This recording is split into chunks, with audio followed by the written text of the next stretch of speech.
Hello, hello, hello. Isang magandang umaga sa ating lahat. So ngayon ay nandito tayo sa Carousel Road sa Roblox. So ngayon ay mag-i-explore tayo kung ano ba ang lugar na ito. So ngayon pala ay tayo ba ay papasok or may klase ba ngayon? So maglalakad muna tayo. Ito ay isang napakakulay na paaralan. So ngayon ay mag-uupo muna tayo, mag-relax, mag-meditate. Let's think about of an important person na hindi na nag-think sa atin. So, napakagandang lugar. So, napakakulay ng area. Itong upuan ay kulay green. At saka, makukulay ang mga trash can. So, ano ba iyang nasa front ko? So, ayan, napakagandang school. Napakakulay. So, bundag muna tayo. Tayo muna ay lumakad. Ano ba ito? May bully pala sa school na ito. Uy, tigilan nyo yan. Tigilan nyo yan. My God, ano ba yan? Nag-aaway na kayo. Huwag. Kasi, ayan, may bully pala. Tayo'y lumayo. Sa kanila, ayoko ng gulo. Naku, ano ba ang klaseng school na ito?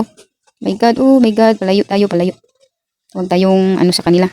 Pwede bala itong magamit. So, let's use this scooter. So, ayan. Ako muna yung gawin. Yay! Okay, excuse me.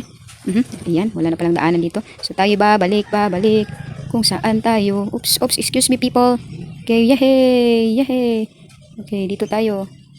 Okay, yes. Uy, ang gaganda ng mga flowers pala dito. May color pink, red, at saka yellow. Ano ba to?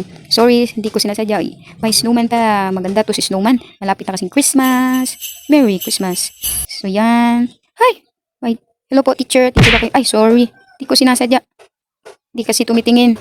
Sorry po. Okay, sorry po. Okay, so wow, may basketball court pala dito. Okay. Yan, tuloy. So, balik muna tayo. Oh my God.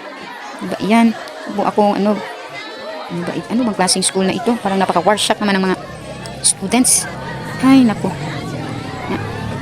My God.